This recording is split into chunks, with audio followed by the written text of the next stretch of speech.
وما أمروا إلا ليعبدوا إلها واحدا لا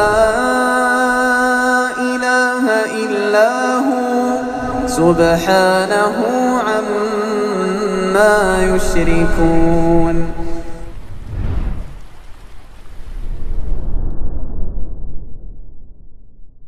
Bismillahirrahmanirrahim. Assalamualaikum warahmatullahi wabarakatuh. Innal hamdalillah nahmaduhu wa nasta'inuhu wa nastaghfiruh wa na'udzu billahi min shururi anfusina wa sayyiati a'malina. May yahdihillahu fala mudilla lahu wa may yudlil fala hadiya lahu. Asyhadu an la ilaha illallah wahdahu la syarika lahu wa asyhadu anna Muhammadan abduhu wa rasuluhu la nabiyya ba'dah. Allahumma inna nas'aluka ilman nafi'a wa rizqan tayyiba wa amalan mutaqabbala. Allahumma inna nas'aluka al-huda wat-tuqa wal-'afaf wal-ghina. Ikhwas sekalian, para jemaah, para bapak rahimani wa rahimakumullah. Kita lanjutkan kajian kitab At-Tawdih wal Bayan li Syajaratul Iman. Penjelasan akan pohon keimanan karya Syekh Abdurrahman bin Nasir As-Sa'di rahimahullah. Pembahasan kita di halaman 48 dari kitab ini mulai dari firman Allah Subhanahu wa taala yang disebutkan oleh beliau dalam kitab ini di surat Al-Anfal ayat kedua sampai ayat keempat.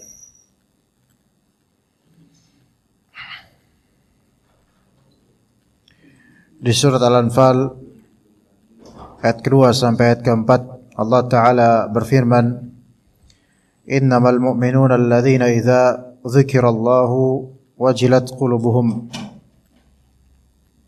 wa idza tuliyat alaihim ayatuhu zadatuhum imana wa ala rabbihim yatawakkalun.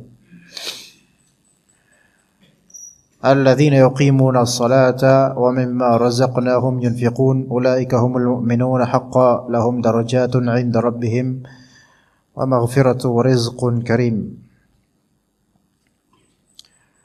Para ikhwas sekalian, para bapak rahimani wa rahimakumullah, kita mengalami kepenatan akan sibuknya keduniaan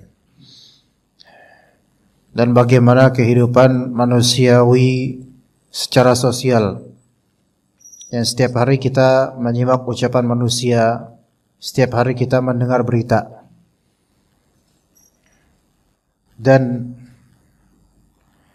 setinggi-tingginya kualitas berita yang ada di dunia ini, di bumi ini, itu hanyalah tentang kejadian-kejadian manusiawi yang kalau kita tidak dasarkan pada iman, maka itu hanyalah sampah-sampah cerita saja. Jemaah sekalian rahimakumullah, kita butuh idza dzukirallah, yaitu kita butuh diingatkan akan Allah SWT. Ya. Kalau misalnya kita setiap hari penting untuk kita mengetahui dunia Islam, kabar dunia Islam, negara-negara Islam, kabar Palestina, terutama Gaza, perlu kita tahu, ya. Dan bagaimana mungkin terjadi gencatan senjata atau perdamaian ceasefire antara Hamas dengan Israel, itu perlu tahu, ya. Tetapi baik jurnalis atau wartawan atau kalangan awam itu hanyalah melihat berita sebagai berita saja, udah. Tidak melihat bahwasanya segala kejadian, walaupun itu bukan masalah Palestina, bukan masalah yang besar, bukan masalah yang jadi bahan bincangan di seluruh dunia ini, melainkan sesuatu yang terjadi aja, apapun itu di alam semesta ini, melainkan harus kita ingat Allah Subhanahu wa taala yang mentakdirkannya. Sehingga zikrullah, mengingat Allah itu ada terus. Dan segala amal soleh yang kita lakukan, kita ingat Allah Ta'ala bahwasanya Allah yang kasih kita ini. Dan ketika kita melakukan dosa atau mendapatkan efek dari dosa, kita harus mengingat Allah Azza wa Jalla dan mengakui secara personal dengan Allah Azza wa Jalla akan kemahakuasaan Allah Ta'ala dan kekuatannya, serta betul-betul lemahnya diri kita dengan dosa-dosa ini. Ya. Itu orang-orang beriman seperti itu. Innamal mu'minuna alladzina idza dzukirallah wajilat qulubuhum. Sesungguhnya orang-orang beriman ketika idza dzukirallah, jika nama Allah disebut, maka hatinya wajilat, yaitu bergoncang. Ya. Yaitu bergemetar hatinya, ada rasa takut, harap, cinta pada Allah Azza wa Jalla. Kalimat ini kerap kali ditafsirkan, terlalu banyak orang terlalu sempit dalam memahami idza dzukirallah wajilat qulubuhum, bahwasanya orang beriman itu kalau disebutkan nama Allah baru mereka bergetar hatinya. Disebutkan nama Allah itu enggak harus lewat tawa masjid. Enggak mesti hanya lewat tawa masjid. Enggak mesti hanya 1 jam sebelum Jumatan ketika ada masjid-masjid mulai mensyiarkan Al-Quran baru kita ingat Allah, diingatkan akan Allah. Atau ketika ada orang nyetel YouTube, di situ ada ceramah, terus diingatkan akan Allah. Hanya itu saja? La. Tetapi ketika kita mengalami suatu kejadian yang kemudian kita sadar kejadian baik misalnya, ya, nikmat, kemudian hati kita tersadar dan teringatkan akan Allah, ini masuk. Walaupun enggak ada suara tawa masjid, enggak ada orang yang mengangkat suaranya menyebut nama Allah, tapi di hati kita tiba-tiba keinget Allah akan nikmat ini, maka wajilat qulubuhum, bergetar hatinya. Atau ketika kita merasakan suatu peristiwa atau musibah atau kesulitan atau kesempitan, kemudian kita ingat ini gara-gara dosa saya dulu, ingat Allah, wajilat qulubuhum, masuk juga di sini. Ya, gemetar hatinya. Jadi jangan idza dzukirallah wajilat qulubuhum itu nunggu khutbah Jumat dulu, nunggu ceramah dulu, nunggu. Ya itu betul disebutkan nama Allah situ, tapi kadang-kadang Allah Ta'ala jadikan qalbu kita tersebutkan namanya di qalbu kita itu tanpa perantara manusia manapun, melainkan langsung Allah Ta'ala berikan peringatan di qalbu kita, maka wajilat qulubuhum. Sudahkah kita sampai level itu? Ya. Ketika kita melihat suatu bagian dari semesta alam ini yang Masya Allah menakjubkan, terus kita teringat akan Allah, ini idza dzukirallah, diingatkan. Kan idza dzukirallah itu artinya jika diingatkan akan Allah atau disebut nama Allah, diingatkan atau disebut nama Allah. Nah, kita melihat kekuasaan Allah, kemudian kita diingatkan akan Allah dengan kekuasaan tersebut, maka wajilat qulubuhum, langsung kalbunya itu bergetar. Orang-orang yang ketika mereka melihat fenomena alam, kemudian mereka ngomong jorok, atau mereka berkata kasar, atau mereka bilang apa, beuh, dan seterusnya, padahal itu diingatkan akan Allah, tidak terbesit di hati mereka, tidak bergetar hati mereka. Karena ya itu, mungkin imannya sangat tipis atau bahkan enggak beriman. Innamal mu'minuna alladzina idza dzukirallahu wajilat qulubuhum, sesungguhnya orang-orang beriman adalah mereka yang apabila disebut nama Allah atau diingatkan akan Allah, wajilat qulubuhum, bergejolak kalbu mereka. Ini penting juga kita ngaji tauhid. Orang banyak bilang ngaji tauhid lagi atau akidah terus. Di sini harusnya tidak ada bosan-bosannya kita ngaji tauhid. Karena apa? Karena wajib bagi kita untuk mencintai Allah. Dan gemetarnya kalbu karena Allah itu enggak ada habisnya. Jika terasa maka itu nikmat sekali, nikmat yang tidak bisa dibayar oleh dunia. Tentang Allah Ta'ala, yang Allahu Akbar, Allah itu lebih besar daripada segalanya. Kita ngomongin tentang tokoh fulan, bukan Nabi Muhammad SAW, misal tokoh fulan, maka kita katakan ngomongin tentang dia tuh nggak ada habisnya. Saking banyak riwayat dan cerita tentangnya. Nggak ada habis kita ngomongin tentang Rabb kita Azza wa Jalla, jauh tidak akan ada habisnya.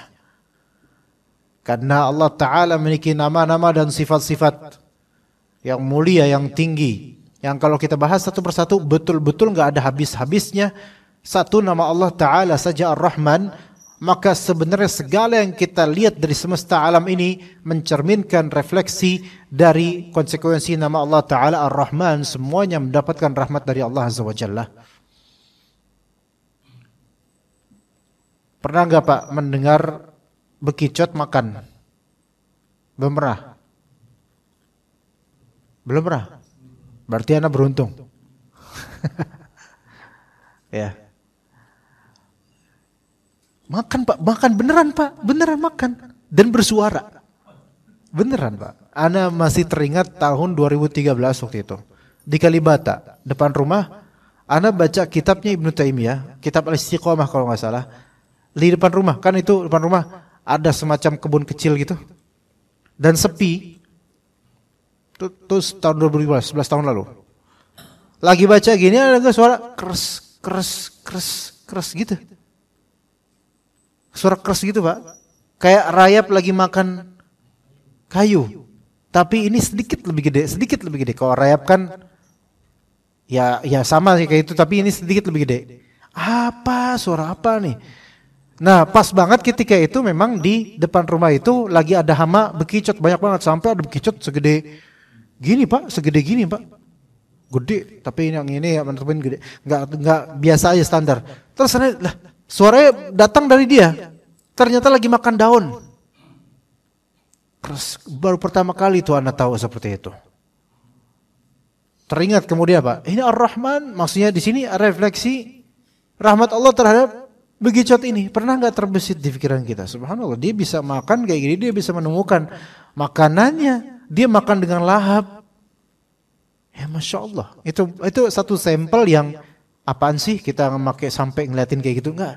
Hal-hal kecil kayak ini kita liatin pun kita ingat dengan Allah Azza wa Jalla. Wa idza dzukirallah wajilat qulubuhum. Gemetarnya hati ini bukan karena kremes-kremes dia makan, tapi karena apa? Allah Ta'ala yang kita ingat telah menciptakan semua ini dan mentakdirkan semua ini. Gitu Pak. Anda juga teringat waktu di salah satu desa Dadir Harja di Kecamatan Rancah di Kabupaten Ciamis, Jawa Barat. Itu kan kampung nenek juga di situ.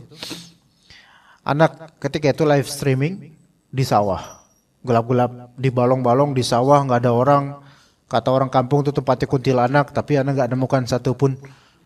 Ya, kalau nemu malah anak beruntung dapat karena langsung live streaming, jadi tanpa rekayasa, tapi nggak ada itu, khurafat aja bagaimana. Nah, anak ke suatu balong yaitu gelap sekali, dan ada suara kodok yang keras banget. Anak kayak gimana sih kodok itu bersuara gitu lah, anak pengen penasaran. Maka anak deketin, anak senterin, kodoknya nggak tahu kalau itu anak. Tapi anak senterin dari dekat, anak live streaming sampai ini gembung gede banget. Masya Allah. Ini binatang mana juga ngelihatnya juga takut kali, gede banget ini gelembung. Baru pertama kali itu anak lihat, oh kayak gini toh kodoknya. Simple. Dan mungkin apaan sih yang merhatiin kayak gitu? Enggak, tapi Anda teringat dengan Allah Azza wa Jalla yang menciptakan ini semua. Dan kemudian Anda teringat kemudian di balong yang sama di 2 tahun sebelumnya atau berapa tahun sebelumnya ketika nenek Anda masih hidup, ketika itu udah wafat nenek Anda. Pas ada kodok itu udah wafat. Ini pas masih hidup nenek Anda pernah ke balong itu malam-malam juga. Mungkin jam 9 atau jam 10-an. Gelap. Anda center cari ular. Ternyata di agak tengah sedikit dari ini ada ular. Dia lagi kayak gini nih, ular air di balong. Tapi balongnya ini Pak, balongnya apa namanya? Jernih. Dia kayak gini, biasalah ular air, tapi belang-belangnya itu total kayak macan gitu Pak, ularnya. Macan air kali itu. Nah, kayak gini diam dia. Wah, ini mau ambil susah karena agak depan. Kalau agak tengah, kalau anak jalan pasti dia ngerasain gemetar air, kemudian panik pergi. Iseng pengen tahu reaksi dia kalau ada yang lempar dikit. Anak lempar dikit pakai batu kecil, truk deket gitu, deket dia. Tiba-tiba itu ular kayak apa, ngerasa ada kayak ancaman gitu. Tiba-tiba dia apa, mulutnya monyong. Kalau tahu nggak Pak, ikan itu kan sebagian ikan di mulutnya itu kan ada bagian yang kalau kita monyongin dia ada bagian dalam yang nonjol keluar Pak dari mulut. Apa sih namanya nggak tahu. Ngerti nggak Pak? Bukan lidah, bibirnya itu ada bibir dalam yang dia terus keluar nongol gitu loh. Nah, ini ular jadi ikan. Bagian mulutnya depan jadi ikan kayak gini loh. Ikan kalau menggap-menggap kalau nunggu makan kan gini-gini Pak. Tiba-tiba nih ular jadi kayak gini. Itu pertama kali ngeliat ada ular tingkahnya seperti itu. Saking apa? Ini ular mungkin khawatir dirinya ketahuan ular sehingga dimangsa. Jadi dia berkamuflase dari atas permukaan air itu jadi kayak ikan menggap-menggap gini. Ular loh Pak itu. Yang bibirnya itu kan ular kan kayak gini Pak. Beda sama ikan. Lah ini tiba-tiba jadi gini. Wow kayak gitu. Astagfirullah, ini ular, Masya Allah gitu. Allah ciptain ada ular kayak gini. Ini mungkin satu-satunya ular kayak gitu. Ular lain gak bisa kayak gitu. Semua ini mengingatkan kita akan siapa? Penciptanya kok bisa yang seperti ini. Ya. Dahulu kala tahun 90-an atau sebelumnya. Ada orang Turki berkasus Pak. Orang Turki yang punya kasus besar ya. Namanya Harun Yahya kalau Bapak pernah dengar. Pernah dengar nggak Pak Harun Yahya Pak? Itu kasusnya skandal banget. Tapi dulunya apa? Dia memproduksi banyak film-film dokumenter alam. Dan diintegrasikan dengan agama Islam. Sebenarnya bagus banget itu. Itu diantara yang anak video-video yang anda lihat, video-video kreasi dari produksi beliau ini. Qadarullah ya, beliau berkasus. Tapi di sini belajarnya Masya Allah, sampai orang-orang yang kemudian jadi fasik pun kemudian itu juga melakukan riset secara saintifik dan mengingatkan akan Allah Subhanahu wa taala. Oke, subhanallah. Ini semua merupakan idza dzukirallahu wajilat qulubuhum. Sudahkah kita ketika melihat ciptaan Allah taala yang membuat kita ingat akan Allah kemudian kalbu kita bergetar karena takut sama Allah, karena ingat Allah azza wajalla? Ya. Kemudian wa idza tuliyat alaihim ayatuhu zadatuhum imana. Dan jika diperdengarkan kepada mereka ayat-ayatnya Allah, maka bertambahlah iman mereka. Ya. Diperdengarkan pada mereka ayat-ayat Allah ketika lagi sholat berjamaah, bertambah iman karena dengar ayat-ayat Allah. Kalaupun enggak paham, minimal kalbu kita yakin dan merasa ini adalah ayat Allah, gitu. Wa ala rabbihim yatawakkalun. Orang-orang mukminin, orang beriman, mereka bertawakal pada Rabb mereka. Masalah hati lagi. Tadi wajilat qulubuhum, hati. Zadatuhum imana, hati dan juga amal soleh yang di lisan dan di anggota tubuh. Tawakal juga asalnya masalah hati. Tawakal itu adalah perbuatan qalbu, yaitu bertawakal, menyerahkan perkara dan urusan kepada Allah Subhanahu wa taala dengan jujur. Dengan jujur. Nah, baru kemudian setelah masalah hati tadi bergejolak hatinya, bertambah imannya, bertawakal pada Allah, alladzina yuqimuna shalah, baru kemudian perbuatan anggota tubuh. Mereka orang-orang beriman yang mendirikan salat. Taib. Ini ibadah badaniyah, perbuatan anggota tubuh, mendirikan salat. Ibadah badaniyah namanya. Ibadah badan.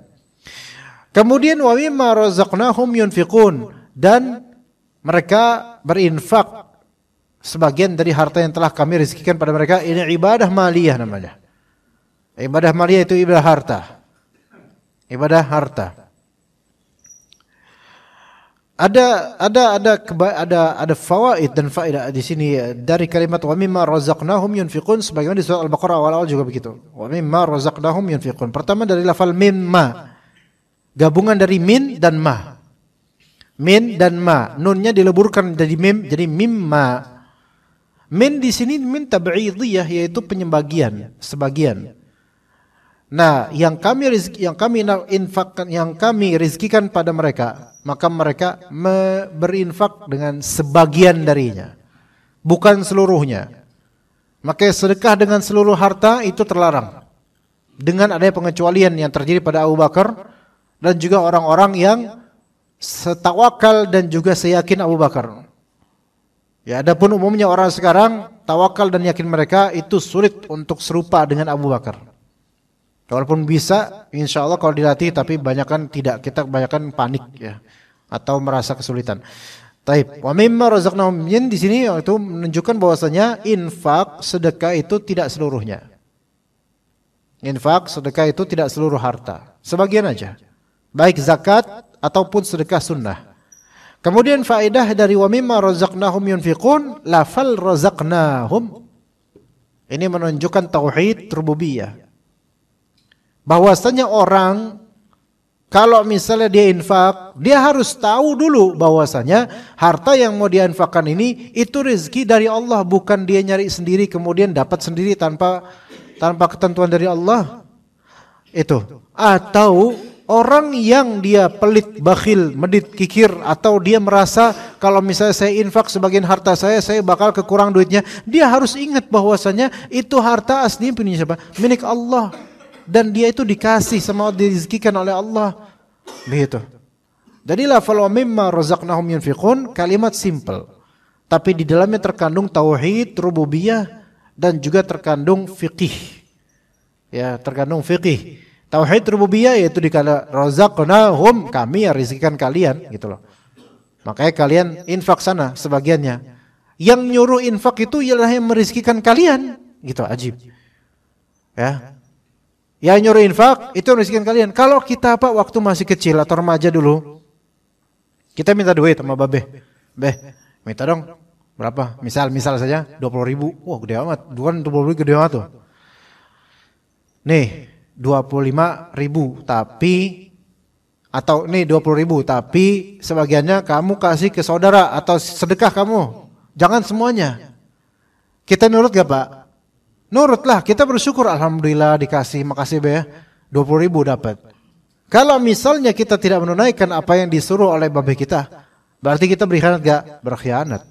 Ada hak orang yang lain, ada hak orang lain yang diperintahkan oleh orang tua kita untuk kita nafkahi mereka atau kita sedekahi mereka. Nah, itu terhadap babe kita. Terhadap Allah Ta'ala lebih wajib lagi. Wa mimma razaqnahum yunfiqun. Ya. Sebagian orang ujiannya di salat. Sebagian orang ujiannya di nafkah. Sebagian orang ujian di salat dan nafkah. Sebagian orang bukan ujiannya di salat, bukan di nafkah, tapi di hal lain. Tapi ketika kita sebutkan alladzina yuqimuna sholata wa mimma razaqnahum yunfiqun, kenapa kok di sini ada iqamatus shalah, ada infak?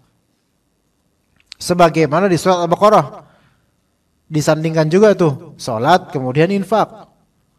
Ya, pertama karena salat itu rukun kedua, rukun Islam. Terus zakat rukun ketiga, rukun Islam. Itu pertama. Gitu ya. Itu alasan pertama ya. Alasan berikutnya bahwasanya salat itu juga ada korelasinya dengan rezeki, Pak. Gimana kok bisa sholat kok korelasinya dengan rizki? Coba ada nggak di surat Toha? Kata Allah Azza wa Jalla, wa'mur ahlaka bis salati wastabir 'alaiha. Surat Toha atau ya di surat Toha ya. Surat Toha 132. Wa'mur ahlaka bis salati wastabir 'alaiha la nas'aluka rizqa nahnu narzuquk wal 'aqibatu lit taqwa. Wa'mur ahlaka bis salati wastabir 'alaiha nahnu narzuquk la nas'aluka rizqa nahnu narzuquk wal 'aqibatu lit taqwa. Harus diperhatikan baik-baiknya ayat ini, Pak. Wa'mur ahlaka bis salati itu perintah pertama dari Allah kepada kita. Wastabir 'alaiha perintah kedua. Wa'mur ahlaka bis salati, perintahkanlah wahai para suami, ahlaka di sini istri dan anak. Didiklah istri dan anak untuk salat. Didik anak istri buat salat. Ini perintah dari Allah. Maka suami-suami yang gak ngingetin istri anak buat salat, durhaka dia sama istri anaknya. Beneran durhaka. wastabir 'alaiha, dan bersabarlah dalam apa? Ayo pilih, dalam memerintahkan anak istri salat atau bersabar dalam salat? Enggak, bersabar dalam salatnya. Karena wastabir 'alaiha, ha di sini kembali ke as-salat. Muannats, bukan kembali ke amr, perintah. Wahai suami, wahai kepala keluarga, perintahkanlah anak istri kalian untuk salat. Ini wajib bagi suami untuk mengingatkan itu pada anak istrinya. Wastabir 'alaiha, dan bersabarlah kalian, bersabarlah engkau wahai bapak dalam salat. Ini enggak dikatakan bersabarlah dalam mendidik istri anak, bukan itu. Ini wastabir 'alaiha, bersabarlah dalam salatnya. Artinya gini, ada seperti isyarat yang kenceng dari Allah Azza wa Jalla. Ente atau antum nyuruh anak istri sholat, maka pertama antum harus sholat juga. Dan yang kedua antum harus sabar sholat. Karena seorang yang menjadi contoh, dia harus kelihatan istiqomah dengan perintah-perintahnya sendiri. Iya Pak. Dalam arti lain juga gini Pak. Kalau misalnya kita seorang laki-laki, saya nggak ngajarin bapak-bapak yang sudah lebih senior tentunya. Perempuan itu tergantung bagaimana suaminya. Kalau misalnya suaminya awal-awalnya kenceng, ngarahin kenceng, tapi suaminya kendor, ya istri bakal ikut kendor. Lepas juga itu, maksudnya disuruh sholat kenceng, tapi kemudian masnya atau suaminya kendor sholatnya. Istri nggak bakal istiqomah itu, bakal apa? Ikutan, kendor juga, gitu Pak. Kalau di bulan-bulan pertama, wah diperhatikan terus sholatnya istri. Nanti lama-lama longgar, itu istri bakal longgar. Sehingga apa? Suami ini wastabir 'alaiha, harus terus sabar melaksanakan sholat istiqomah. Itu yang menjadi contoh buat anak istrinya nanti. Karena ketika anak istri melihat si bapak ini udah longgar, mereka juga akan ikutan longgar. Gitu Pak. Ya. Mereka juga melihat kita gitu. Kemudian ada faedah di lafal wastabir 'alaiha, istibar di sini menunjukkan terus-menerus untuk sabar, tidak berhenti dari kesabaran untuk salat. Pada wasbir, sabarlah. Tapi wastabir terus-meneruslah sabar. Wastabir 'alaiha, terus-menerus sabar. Nah, di sini wa'mur ahlaka bis salati wastabir 'alaiha, salat dan sabar. Kalau dalam ayat Al-Baqarah wasta'inu bis sabri was salah. Taib, di ayat yang tidak surat Thaha 132.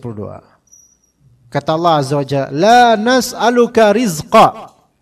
Kami, yaitu Allah Azza wa Jalla, tidak bertanya atau tidak meminta padamu rizki. Kami enggak minta rizki dari kamu wahai manusia, wahai bapak. La nas'aluka rizqa. Apa kata Allah? Nahnu narzuquk. Nahnu narzuquk. Kamilah yang merezekikan kamu wahai bapak. Gak mungkin dong range atau format ayat ini begini, kecuali pasti ada korelasi antara sholat dengan rezeki. Pasti. Karena banyak dari orang, kenapa kok di sini? Nih, lihat, dengarkan ini. Dan perintahkanlah anak istri kalian untuk senantiasa sholat, dan bersabarlah kamu wahai suami untuk terus sholat. Kami tidak meminta darimu rezeki, kamilah yang rezekin kalian. Lihat alurnya. Karena apa? Karena banyak orang gara-gara nyari rezeki salat terbengkalai. Keluarga enggak diperhatiin salatnya. Seolah-olah dia itu sedang mengais rezeki untuk diberikan kepada Tuhannya. Paham enggak Pak di sini, Pak? Itu yang terjadi pada banyak dari manusia. Dan kaum muslimin gak luput dari ini, banyak yang seperti ini. Jadi ngejar rizki seolah-olah dia itu terbebani dengan harus menafkahi anak istri dan harus menafkahi Tuhannya. Kata Allah, la nas'aluka rizqa. Kami enggak pernah minta rezeki darimu wahai manusia. Jadi enggak usah kayak seolah-olah kamu tuh sedang memberi kami makan. Enggak, kami enggak butuh itu. Kayak susah banget sih hidup gitu, harus ngais rezeki terus sehingga sholat itu enggak bisa, terus keluarga terbengkalai sholatnya. Dan Allah Ta'ala tekankan, nahnu narzuquk, kamilah justru yang merezekikan kalian, merezekikan kamu. Maka di antara kunci rezeki adalah mengajak anak istri sholat. Maksudnya mengajaknya memperhatikan, perintahkan dan perhatikan untuk mereka sholat. Dan mungkin sebaliknya, di antara hal yang membuat rezeki kita tertutup atau seret adalah kita enggak memperhatikan sholat kita dan juga keluarga asuhan kita, yaitu anak istri. Mungkin bisa dijadikan bahan renungan. Itu alasan kedua mengapa disandingkan alladzina yuqimunas shalah wa mimma razaqnahum yunfiqun. Salat disandingkan dengan rezeki dan infak. Karena memang korelasinya itu kuat antara salat dengan zakat dan salat dengan rezeki.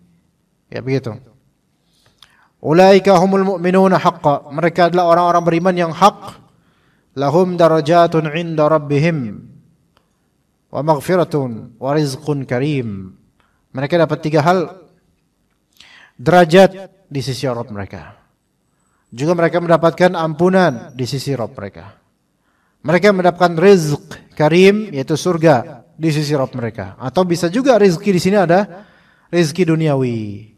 Karena rezeki duniawi itu jauh lebih mudah dan lebih murah dibandingkan rezeki akhirat ukhrawi.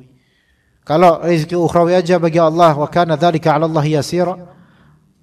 Kalau misalnya bagi Allah aja itu mudah, maka apalagi rezeki duniawi yang lebih ringan daripada akhirat. Maka dikatakan oleh Syekh Abdurrahman bin Nasir As-Sa'di rahimahullah, فوصف الله المؤمنين بهذه الصفات المتضمنة للقيام بأصول الدين وفروعه وظاهره وباطنه. Maka Allah Subhanahu wa taala mensifati orang-orang mukminin dengan sifat-sifat yang mencakup realisasi usuluddin dan furu'uddin, yaitu pondasi agama, asas agama dan cabang agama, lahir maupun batin. Orang-orang mukmin yang benar itu yang melaksanakan agamanya, baik pondasinya maupun cabangnya juga. Ya, baik lahirnya maupun batinnya semuanya. Jadi tugas kita itu full di hidup ini. Jangan cuma luar doang, dalam itu harus lebih diperhatikan. Jangan cuma cabang-cabang doang, akarnya juga harus diperhatikan. Bahkan justru lebih diperhatikan. Fa innahu wasafahum bil imani bihi imanan zaharat atharuhu fi aqaidihim wa aqwalihim wa a'malihim adh-dhahirati wal batinah. Allah Ta'ala mensifati orang-orang beriman dengan keimanan, yang mana iman tersebut tampak efeknya. Iman tersebut tampak track dan efeknya di mana di akidahnya kelihatan. Orang yang beriman betul-betul dari akidahnya dia kelihatan kalau dia beriman. Itu dulu, ada akidah, perkataan, amalan, lahir batin. Akidah, hati, perkataan, lisan, amalan, lisan. Itu ada efek iman tuh. Kalau orang beriman tuh ada efeknya. Dari contoh dari akidah, ikhwan, dari segi akidah. Orang yang beriman bertawakal pada Allah. Tapi kalau orang enggak punya iman atau kurang imannya, maka efek imannya itu enggak ada. Atau bahkan sebaliknya, kontras. Orang yang beriman ketika diuji sedikit langsung balik ke Allah karena akidahnya benar. Ketika ada kesulitan, terutama zaman sekarang kesulitan ekonomi, kembali kepada Allah karena akidahnya benar. Coba kalau misalnya orang enggak punya iman, kesulitan ekonomi, maka bertumpu pada hal-hal yang duniawi dan dia dapatkan sebenarnya itu lemah semua. Coba kata Allah Ta'ala apa? Orang yang mereka menjadikan penolong selain Allah Subhanahu wa taala, mereka meminta pertolongan kepada selain Allah. Kata Allah, "Matsalul ladzina ittakhadhu min dunillahi awliya kamatsalil ankabuti ittakhadhat baita."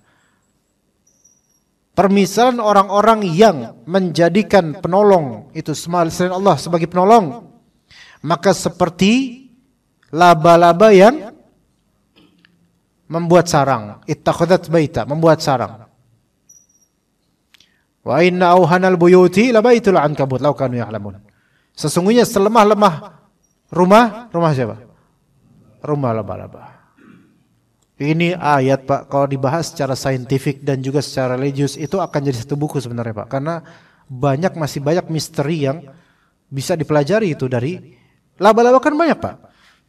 Laba-laba bin Mas'ud yaitu laba-laba yang bersarang dengan web spider ya. Kalau laba-laba yang di tanah ini beda lagi, kayak tarantula itu tempatnya di tanah ya. Ini atau laba-laba rumah yang gede itu yang dia nggak bersarang gimana tapi gede itu Pak. Itu kan lemah juga itu. Ini yang belalang lagi, laba-laba pohon lah gitu. Ya. Allah Ta'ala kasih permisalan, nggak mungkin di permisalannya kecuali ini permisalan yang terbaik dan banyak kandungan pelajarannya. Mathalul ladzina takhadhu min dunillahi awliya. Orang yang bertumbuh pada selain Allah, tidak tawakal pada Allah, tawakal pada selain Allah. Itu seperti laba-laba. Jadi orang ini seperti laba-laba gitu loh. Yang sedang ittakhadhat baita. Ittakhadhat baita itu membuat rumah dan bertempat di situ. Itu ittakhadhat baita. Coba kalau kita pelajari rumahnya laba-laba memang menakjubkan seolah-olah Pak. Dan menjaring mangsa-mangsa yang sebenarnya lemah. Ada nggak orang terus kesangkut di sarang laba-laba? Nggak ada. Paling lebah, laron atau apa yang lebih kecil darinya biasanya. Itu doang. Itu pun kadang-kadang lepas. Dan ketahuilah jaring laba-laba ini seperti dunia yang manusia bertawakal padanya. Banyak tipuan nggak di situ? Orang kan binatang ini tertipu loh. Tertipu dengan itu. Dikira nggak ada apa-apa tapi terjerat kemudian. Begitulah penipuan tersebut. Tapi lemah sebenarnya. Bagi yang tahu, bagi yang punya kekuatan iman itu lemah. Nah, dan karakter orang yang tawakal kepada selain Allah itu karakternya seperti laba-laba. Yang bagi orang Jawa itu kalang kabut yang pernah saya sebutkan. Nah, kalang kabut itu dari bahasa Jawa dan itu dari bahasa Arab. Kal-an-kabut. Kal-an-kabut. Huruf kaf, ka di sini artinya seperti. Al-an-kabut, laba-laba. Kayak gonggok, kayak laba-laba. Dan kita lihat karakter laba-laba pada umumnya panik. Itu binatang paling panik Pak. Kalau sarangnya diganggu atau ditiup oleh manusia, paling panik itu. Dia nggak tabayun dulu, nggak apa, udah ketakutan duluan, langsung lari ke ranting karena ketakutan, padahal nggak ada apa-apa.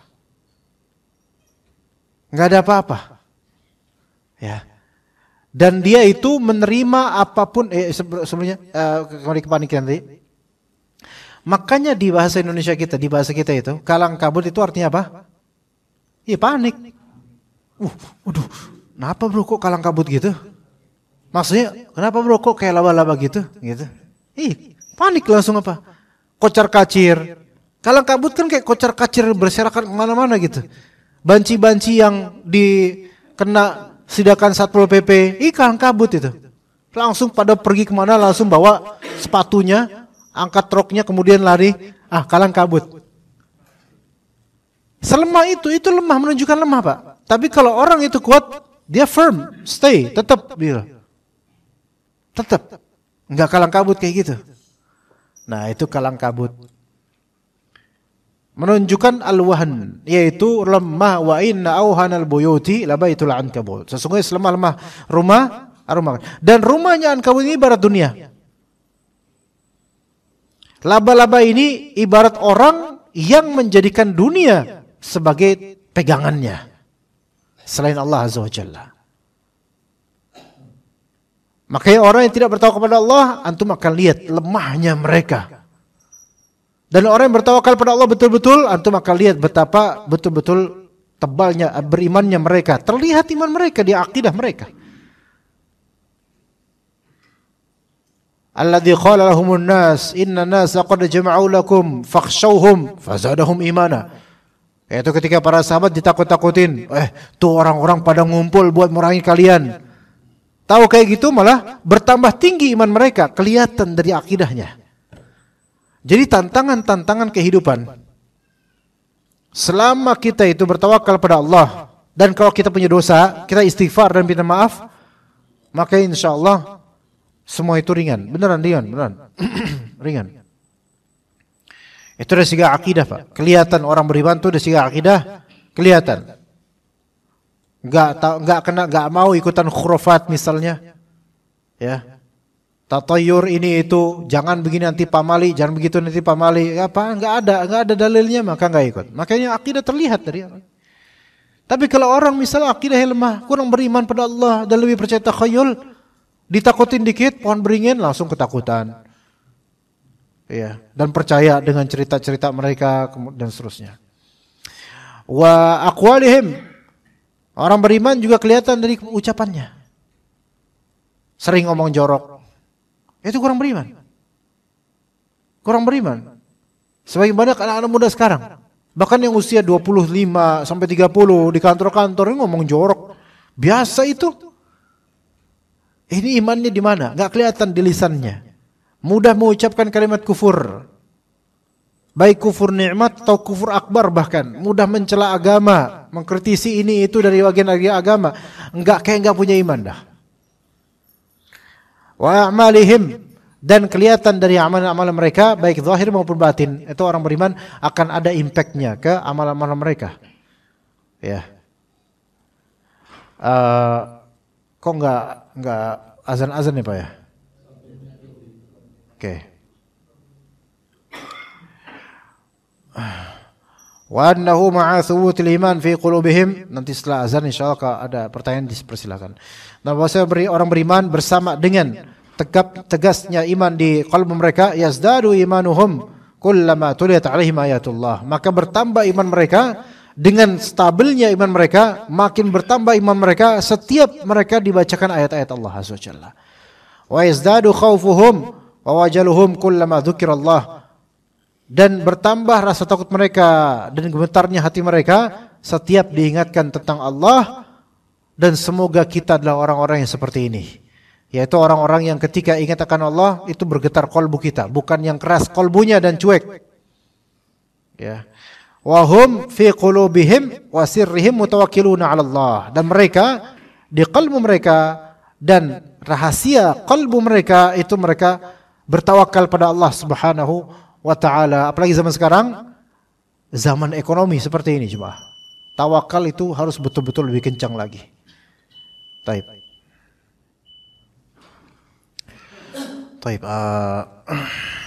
Jadi mereka bertambah rasa takut mereka dan juga gemetarnya hati mereka ketika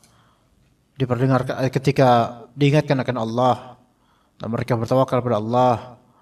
Wa mu'tamiduna fi umurihim kulliha alaihi, mereka menyandarkan perkara-perkara urusan mereka pada Allah. Wa mufawwiduna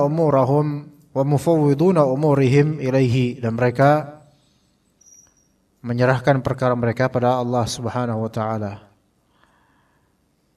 Maka itulah orang beriman, baik menyerahkan perkara di sini di awal kejadian ataupun di pertengahan atau di akhir. Al-muhim, kapanpun seorang bertawakal maka dia beriman.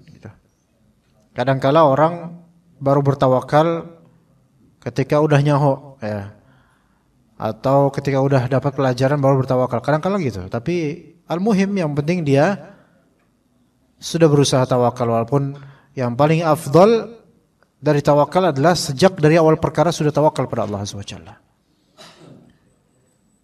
Seperti seorang yang ingin mencari nafkah buat keluarganya, di awal perkara dia itu mengandalkan skillnya, dirinya, kehebatannya dan seterusnya. Qadarullah, Allah Ta'ala berikan dia pelajaran atas kesombongannya sehingga dia nggak dapat apa-apa. Akhirnya dia mulai menyadari dan mulai bertawakal pada Allah, maka ini baik daripada tidak sama sekali. Begitu, wallahu taala alam. Jika ada pertanyaan dipersilakan para jemaah. Ada soal?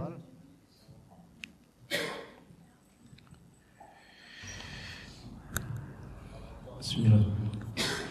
Barakallahu fiik, Ustaz. Ustaz, dari ayat yang Ustaz sampaikan tadi itu seperti mengingatkan kepada keluarga, yaitu istri dan anak-anak untuk sholat ya Ustaz ya. Nah,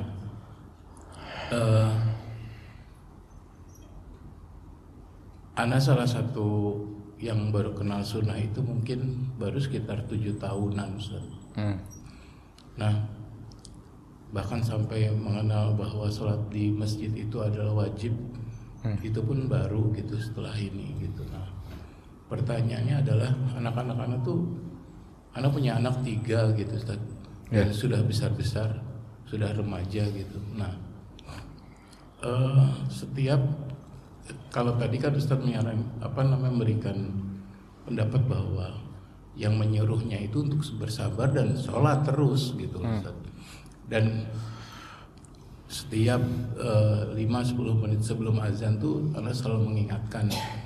Ya kalau misalkan istri biasanya, istri Anda juga udah kenal sunnah alhamdulillah. Namun di saat azan itu tuh sepertinya kurang bergegas gitu loh Ustaz. Nah, padahal satu sisi sebagai kepala rumah tangga tuh kan mencontohkan ya Ustaz ya, dan mengajak terus.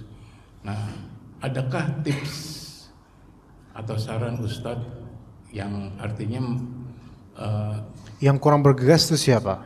Yang kurang bergegas istri Ustaz. Dan terus juga anak-anak juga tuh kalau misalkan kayak subuh itu kalau dibangunkan Masya Allah Ustaz, gitu susah gitu Ustaz. Nah, sudah berlangsung kurang lebih 2-3 tahun ini masih seperti itu, sampai kayaknya anak, ya Allah, mesti diapain ya? Padahal mereka kan sudah besar, kalau masih 10 tahun kan dipukul gitu Ustaz. Kalau sudah akil balik, sudah mereka paham seperti ini, dan itu gimana ya Ustaz ya? Ya nggak gimana aja sih Ustaz. Saran Ustaz. Syukran Ustaz. Allah Ustaz. Waalaikumsalam jazakallahu khairan. Itu problem betul, tapi tentu Pak Toto bukan satu-satunya orang yang menghadapi problem itu. Hampir semua orang yang punya anak remaja begitu Pak. Bahkan yang lulusan pesantren atau ya pas liburan ya penyakitnya kambuh lagi. Kalau di pesantren rajin subuh karena takut hukuman. Kalau di rumah enggak ada ustadznya ya begitu Pak. Jadi gini Pak, namanya kesolehan itu bukan target ya Pak. Maksudnya namanya kesolehan tarafnya itu tidak bisa dipatokin targetnya harus gimana gitu loh. Kalau bisnis mungkin. Tapi kesolehan itu murni hidayah dari Allah Azza wa Jalla. Ini untuk meringankan beban pikiran ya Pak ya. Bahwasanya kerap kali yang membuat kita itu tambah bebannya adalah kita menargetkan sesuatu yang di luar kuasa kita Pak. Gitu Pak. Gini Pak, Bapak punya istri yang sudah ngaji aja, itu udah disyukuri, itu kan jelas. Anak, betul, seperti ini. Istri kurang bergegas, betul. Kadang ketidakpuasan kita itu apa penyebabnya? Ketidakpuasan kita akan mereka performanya kurang untuk ibadah. Apa sebabnya? Apakah murni karena cemburu akan agama Allah? Atau karena kok gini ya, saya udah berusaha kok gini ya. Nah ini ada hal yang perlu dikoreksi. Ya, masing-masing tahu, Pak Toto lebih tahu tentang diri sendiri. Bedakan dua hal ini Pak. Kita dengar azan dan kita misal udah alhamdulillah mencontohkan untuk bergegas ketika udah azan bergegas. Dan itu istiqomah kita alhamdulillah. Terus kita lihat istri kita masih ongkang-ongkang misalnya. Anak ya Pak lagi masih bobo atau gimana? Kekecewaan kan ada. Pertama ini sunnah Pak. Maksudnya tidak harus wajib bahwasanya kalau dengar azan langsung segera sholat, itu bukan wajib bagi mereka, bukan. Yang wajib sholat di waktunya, tapi tidak di awal waktu itu sunnah, lebih afdal. Nah, kekecewaan kita itu karena apa dulu? Kekecewaan kita apakah karena kecemburuan beragama murni, atau karena saya tersinggung, saya nyontohin kok mereka nggak ikut? Oke. Itu detailin Pak, masing-masing tahu, Anda juga dan seterusnya. Dua hal yang berbeda. Kadang kerasa tipis tapi sebenarnya jauh Pak. Karena apa? Kecemburuan akan agama Allah itu berarti karena tauhidnya kita dan karena kita pengen agama ini dihargai. Tapi kalau karena, nah apa sih, saya udah berusaha kok kalian, nah ini berarti apa? Hadzun nafs namanya. Yaitu kesel karena aku, karena saya kok nggak, ya itu ada baiknya, ya boleh, tapi juga ada sisi apa yang antum harapkan dari antum menjadi contoh gitu loh. Bisa difahami jemaah sini bedanya? Gimana? Ada ngerti ya bedanya? Gimana Pak Toto? Ya. Kenapa kok bergegas gitu ya? Nah, itu tuh bahkan sampai saya sampaikan ke istri Ana juga gitu. Artinya sesaat kita mendengar azan, terus kita menjawab azan, terus kemudian itu keutamaannya masya Allah gitu loh. Betul. Dan dengan keutamaan seperti itu kan otomatis kan kita nafsu gitu loh Ustaz untuk ngejar. Ya harusnya gitu, kita Ustaz. tuh betul-betul pengen gitu ya harusnya. Bahkan sampai misalkan kita paham tentang keutamaan atau fadilahnya qobliyah subuh itu seperti apa, itu ya di sesaat mengenal sunnah aja gitu loh. Dan kenapa kok mereka nggak, padahal boleh katakan kayak misalkan ingat loh nah gitu ya, saya udah kasih share misalkan kayak flyer kajian apa gitu bahwa qobliyah subuh tuh artinya lebih seluruh dunia isinya gitu. Dan tapi kok ya itu tadi mungkin masalah hidayah. Itu target yang nggak bisa ditargetin Pak. Ya hidayah taufik maksudnya, target yang bisa targetin. Sabar aja. Nah, nggak ada yang lebih menyakitkan dalam masalah dakwah kepada keluarganya dibandingkan Rasulullah kepada Abu Thalib.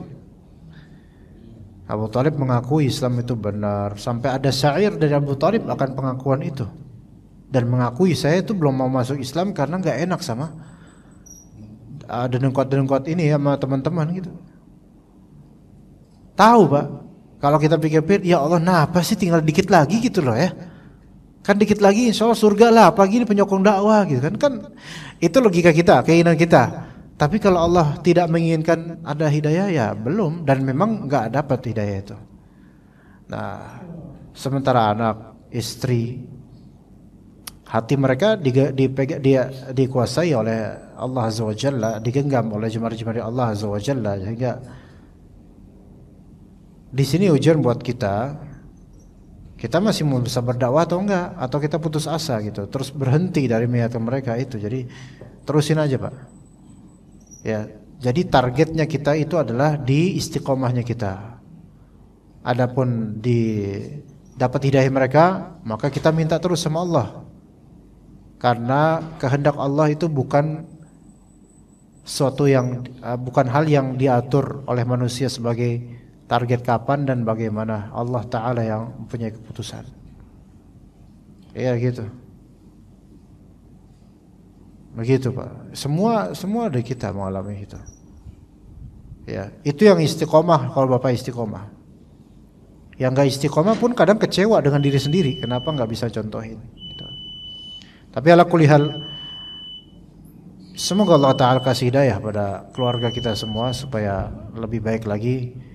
Sebenarnya sih malah kalau ditimbang-timbang dengan orang yang lebih low lagi, banyak istri yang sholat di akhir waktu, lebih parah lagi. Bahkan anak nggak sholat, ada juga kayak gitu. Tentu kita nggak jadikan itu sebagai patokan, jangan, itu malah jadi rendah nanti. Tapi ada kalanya kita patut bersyukur juga dengan mereka ini masih Ada sisi hidayah yang Allah berikan walaupun belum sempurna banget. Sebagaimana kita dulu pun tidak sebaik ini, kita juga dulu pengen dimaklumi karena kita juga nggak mau sebandel itu. Ya, anak-anak kita dan istri kita sekarang juga ada sisi kita maklumin dan kita bersabar jangan sampai lisan kita salah kemudian mendahulukan takdir, sebagaimana ada kisahnya di Bani Israel yang seorang yang bandel dengan seorang yang ahli ibadah. Karena sering ditegur, lama-lama kesal juga, akhirnya keluar kalimat yang na'udzubillah itu menggugurkan amalannya dan membuatnya kafir malah. Na'udzubillah min dzalik. Hati-hati. Mudah-mudahan manfaat insyaallah. Pertanyaan dari Pak Toto. Assalamualaikum warahmatullahi wabarakatuh.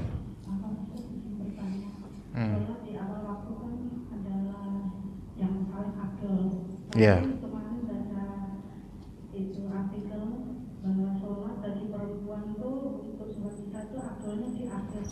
Ya.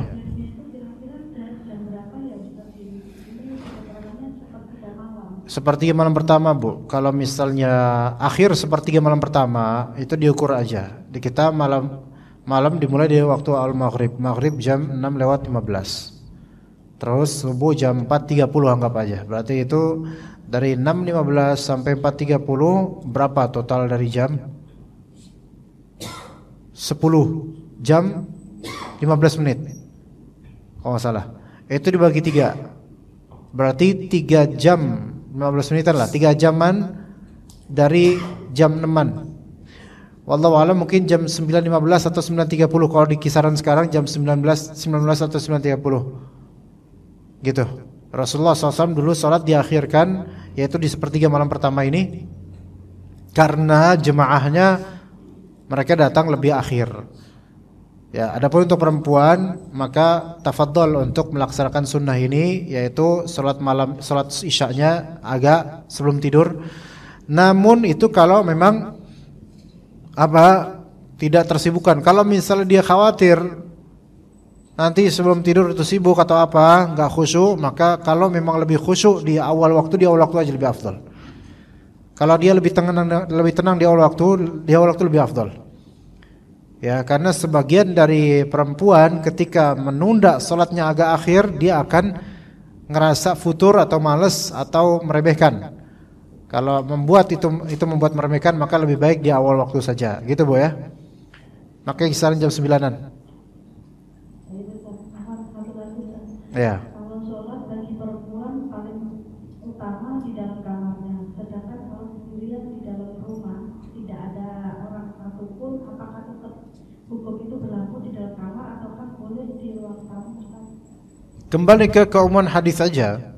Walaupun gak ada orang, gak ada siapa-siapa, kembalikan ke hadis yaitu lebih tersembunyi lebih afdal. Ya, kembalikan ke bagaimana hadisnya aja.